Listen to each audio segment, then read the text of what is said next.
Right. Okay. So, hi, Chris. Hey Sandy, good to see you.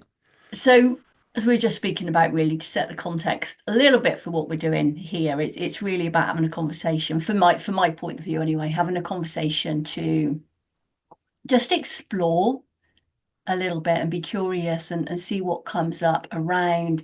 I think for me, just how well we're made, how simple our life can be when we start to see or realize for ourselves actually how well we're designed and how that shows up. Mm, Certainly how it's starting to show up in my life, mm. So yeah, I'm thinking a conversation around that. But what would it be for you, do you think? I'd love to have a conversation about how well we're made, because all sorts of things come to mind when I think about that and what I've I was going to say learned, but I suppose relearned the last few years since discovering like this paradigm. So, yeah, what comes up for you first off when you think about this subject of how we're made and how well we're made? I think it's something actually that maybe one of the reasons that it's come up for me now is because I was thinking about this a bit earlier today, and actually I noticed that I started feeling tired. And then it struck me, and this is something that has struck me before, but I guess I'm seeing it in maybe a slightly new way. At one time, it used to be like tiredness and sleep, I think used to be like a either a defense mechanism or just an escape, if you like, in some respects. And what I've started to realize over time, as I say, I'm seeing more clearly now, is how much it's like it used to be an escape. What I'm seeing is it's like it's my body's way of just letting me know that Mm, okay, something's maybe not quite right for you for the minute. mm, Or maybe something not to like with and when I went on from that, just so the whole thing around when feelings come up, they're an indication of the quality of our thinking, mm, and mm, our bodies designed the responses we have, the feelings we have, and everything. They're all designed to get to give us messages, to mm, let us know what's going on, even if it's not something that's really obvious for us. Even like we're thinking, because we're not always obvious. It's not always obvious what we're thinking about. mm. But if I'm feeling uncomfortable in some way, I can bet that my thinking's out of, it's just not being particularly helpful at that time. Yeah, Or there's yeah. there's that. So, and I just find that it's fascinating. Mm. It really is. So that I guess is where I'm sort of coming from on it. Yeah, can you say a little bit about why you find it so fascinating?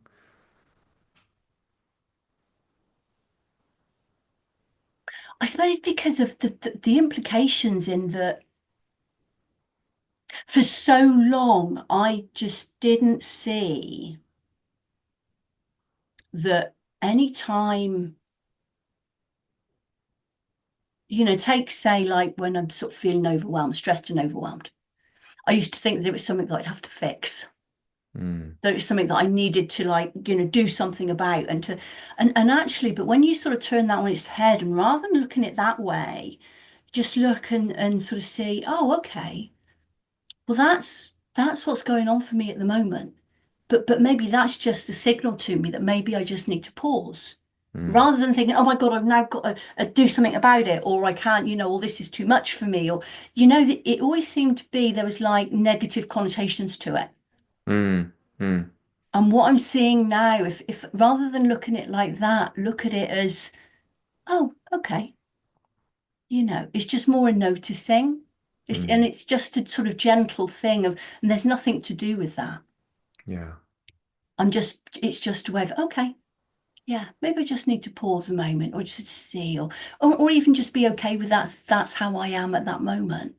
Mm, But I think it's just, for me, it's turning everything on its head around how I used to think and perceive overwhelm and stress and even like aches and pains and all of that side of things. mm. It's Mm. just a different way of looking at it. And I think that's what I find fascinating is because it opens everything up rather Mm. than being stuck with it and thinking that I'm stuck with it in some way. It's just Yeah. that there's just so many more possibilities and just there's more of a flow with it, Mm. I Mm. think, if that makes sense. Yeah, it does. And one of the things I really hear is for some people, they might think, well, tiredness just means you're tired. Mm. But you've already pointed to the fact that there could be tiredness or a feeling of lethargy, and the way that you're perceiving that tiredness shapes your experience of it, right? Yeah. So Yeah. tiredness isn't Absolutely. just tiredness, it's how you're perceiving it. Yeah, I think so. Yeah. And that is the more I'm in this, having these sort of conversations, Mm, and starting to learn more about the whole sort of inside out understanding rather than trying to fix everything outside of me, but just more looking, paying attention to connecting with myself and being here. And, mm, the more conversations I'm having around this, the more one I'm realizing actually that I don't know, mm, and that's okay. mm, But just seeing the sort of expansiveness of it all, it's quite difficult to find words to mm. really describe it totally because we can't, words mean different things to different people. I was having this conversation the other day with someone, and but there's such a freedom, such an expansiveness Mm. in not knowing, but exploring, Yeah. you know. Yeah.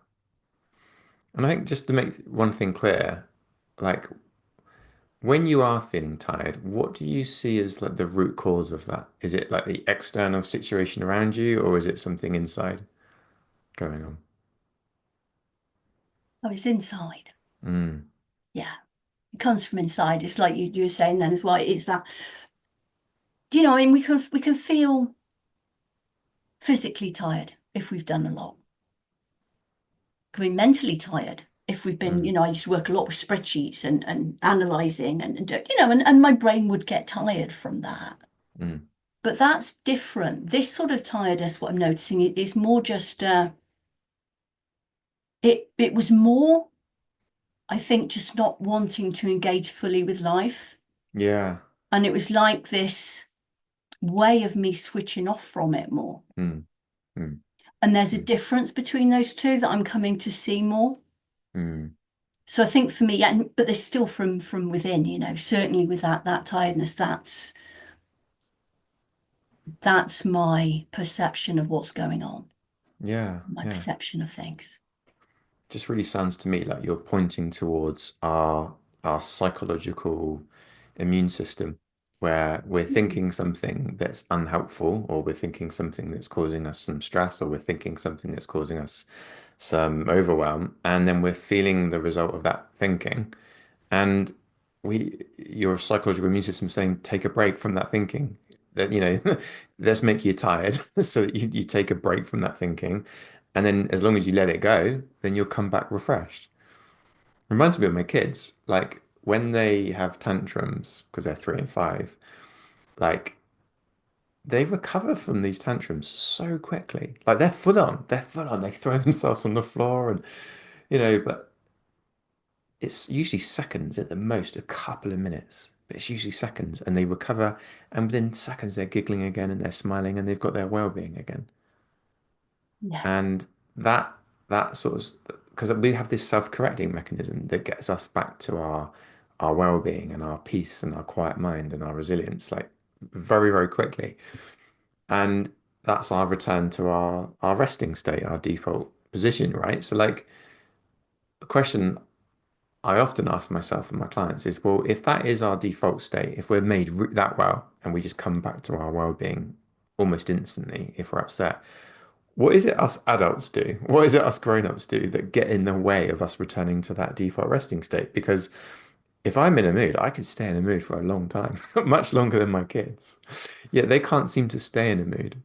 And it reminds me of like I don't know if anyone else has ever done this, but if I haven't done this for a while, but I remember having an argument with my wife once, and I goodness knows what it was about, nothing probably, but I can't remember which way around it was. One of us accidentally started laughing, Mm, and then the other one nearly caught it and managed to stop themselves and continue in a huff, in a bad mood. yeah, And that's that self-correcting mechanism again. Like we wanted to come back to our baseline of happiness, yet we seem to have some free will, and we seem to have the free will to override that and stay yeah, in a mood. So I'd love to have a conversation about that. Like why, what do we do that gets in the way of us returning to our baseline, do you think? yeah. So what are your thoughts on that? What's Well, I think like we must do something that kids don't do. Because mm, kids don't do it. They don't stay in a mood. They yeah, they get over it no. really quickly. And for me, that's like a letting go. Like they let go of whatever it is they happen to be thinking that's getting them down. Yeah, yeah, And they return to home. And I wonder that some of us don't let go. I don't know. yeah. What struck me then actually, and I wonder, I don't know, rather than they let go of it, I just wonder whether they actually hold on to it in the first place. Hmm. Hmm. And just to find the it, they hold on to it. What's That that? they hold on to the anger or the Hmm. frustration or Hmm. the whatever they're in a tiz about, Hmm. because it's whatever's going on for us, feelings and everything, it's energy moving through the body. Hmm. Physics sort of tells us that, really, doesn't it? It's just that Hmm. there's something that's moving through, and so it's energy, and it's, I guess they just run with it. Hmm. There's an innocence to it, I Yeah. suppose, but Hmm. there's also no, or what seems to be, that they don't actually place any significance on it. It's Hmm. just something, oh, I'm feeling like this, therefore I'm going to go like this and, wave my arms and stamp my feet and scream and do whatever, because that's just coming up for them to do in the moment. They're in that flow, I think. Hmm. Hmm. And it's just a flow that's coming through. Because Hmm. it is this thing of when I've experienced, I can't remember when I was a kid and I had tantrums. I know I used to have them, I have been told, know, quite willful. But certainly more the times that I can remember when I've done it, like you say, I can hold on to it more. But there's been something there that I've got worked up about or whatever. But I've created such a story around it or given it such significance. And I guess sometimes, and I don't know if this would necessarily always be the case, but what's coming up for me at the minute is almost sometimes I can have like a self-righteousness to it, Yeah. you Yeah. know. Yeah. Um, and I think in doing that, or I suspect in doing that, I then that I'm then keeping it around longer. That's me Hmm. holding on to it, Hmm. as opposed to just allowing myself to feel it. Hmm. Not necessarily, because I think we've got to, like with adults, falling on the ground and, you know, pummeling our hands on the floor or something in the middle of the supermarket is not necessarily going to go down particularly well. But but actually just finding an outlet for it, Hmm. even if it's walking around. One of the things I used to do, if you walk around waving your arms and stuff, whatever it is, but it's just letting it come through. Yeah. There's no resistance to it. There's no resistance to it, and it is just that flow. And Hmm. the more we allow things to flow, and it does come back to how well we're designed. This is how we're designed. We're designed to be in flow. Hmm. And I think with young kids, they are. They're just so good at it because they haven't yet learned not to be. I That's think it. it's a learned behavior when we're not. It Yeah. becomes a habit. And with really young kids, they haven't got that. They haven't Hmm. got that. Um, yeah, all that conditioning Hmm. with it. Yeah, that's it. So like if we sort of try and sum this up, like what is it we do that doesn't let us bounce back?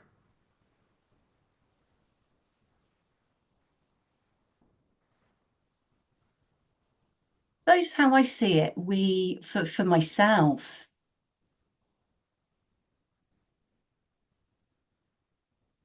I was going to say and I don't know, maybe this is still true or can be still true sometimes. There's an element of enjoyment. No, that's the wrong word, maybe. Um, no, I'll go with it for the minute. There certainly used to be an element of perverse enjoyment Yeah. in holding on to something. Yeah. You know, self-pity was a good one for me, actually. Mm. And I Mm. could sit with that for weeks, Mm. actually, really get, so caught up in it. But I think we do get caught up in stuff because I think it's got such relevance for us. It's so Mm. significant and it's Mm. important that we've got to keep mulling it over to try and work it out or to do whatever with it. I don't know Mm. exactly, Mm. but there is that for whatever reason I hold on to it. Mm. And I hold on to it by regurgitating it in my mind. Yeah, yeah, yeah. You keep it alive. Yeah, absolutely. Yeah, that's it. Mm. I keep it alive. Mm. Yeah. So I suppose that's at the moment, that's how I sort of see that I hold on to it. And I think, but when I notice that's what I'm doing, it's not that I've then got to do anything about it. That's Mm. the other side of it. It's like you're saying, Mm. because we're so well made and our when we allow ourselves to, we settle into ourselves again, our mind quietens and it will do it Mm. all by itself because that's how we're designed. Mm. But before I saw that, before I started to realize that, I think I had this idea that I had to carry on thinking about something, and if something didn't work, I'd try harder Yeah, yeah, yeah. rather than just like easing off. It's just like slamming or like either putting my foot or hard on the accelerator or slamming on the brakes or something, rather than just, "Oh, maybe I can just ease off the accelerator and that's fine, and it will Mm. take care of itself." Mm. When I force things, that's, I think, when I'm going against flow, just flowing. Mm. Mm. And that's when things tend to become more difficult. Yeah, yeah.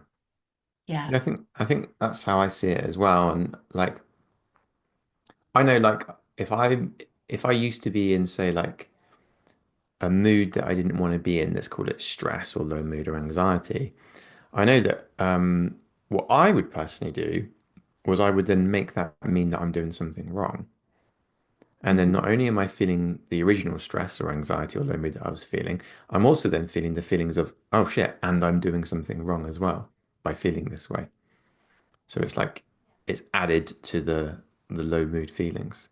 Whereas a kid, they feel anything and they won't make it mean that they're doing something wrong or thinking something wrong or feeling something wrong. Whereas when we do that as grown-ups, we're adding to the baggage, we're adding to the heaviness of it. Yeah. Yeah. Yeah, I agree totally. When all that's actually happening is we're just feeling our thinking. And if we let it, that will just pass in a moment. Yeah.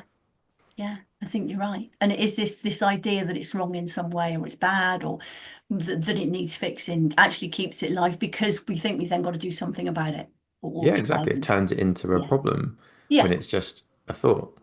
Yeah. Yeah. Thingifies it, doesn't it? Is a very Yeah, sort of common expression with it, but it's so yeah, true. And it just yeah. doesn't need to be when we see it for what it is. Hmm. Hmm. Yeah. I think that's why a lot of this work, it's not really like learning skills. It's more about like unlearning the conditioning that we've had that gets in the way of our well-being and how well we're made. Yeah. I Like for agree. me, this is about like how do I go back to being childlike again in that I return to my well-being really quickly. Yeah. How And can I I have an guess, adult version of a tantrum? An adult version, not waving things around and stuff, but and then just return to my baseline again yeah. really quick. There's a freedom in that, an ease in that, a flow in that. Yeah. It certainly is. Mm. Yeah.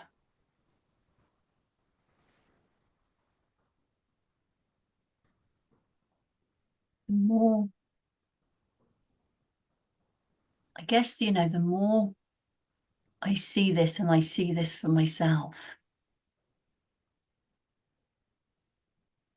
and sort of realizing pointing, because like you say, you know, this is what we're doing, we're sort of pointing this as well, aren't we? Of me, when I'm with clients and things, it's sort of pointing, saying, look, you know, it's sort of pointing to the simplicity. Mm.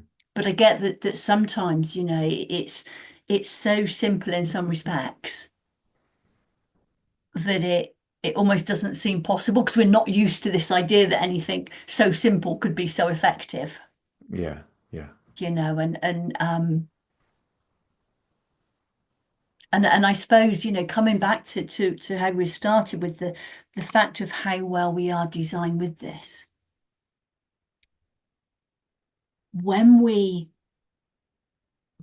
do start to see it for ourselves and get that realization, that's where that power is. It's where our power is, actually, with the insights that we then have. Mm. And I guess having these conversations, you know, because I love having these conversations, it enables me, or creates an opportunity for me to see more, Mm. to see things maybe a little bit in a different way, or more deeply, or whatever it is, you know. And I Yeah. guess for me, the hope is that anybody that I'm speaking to, or you know, anybody's listening to this or anything, it will maybe just get something from it, Mm. even if it's just like a, oh, you know. And then again, there's nothing to do with that, Mm. you know. It's just, oh, just letting our minds, letting our bodies, our souls, just be as they are, really, and open, curious. When you're talking about you know, young children, I think there's an innocence.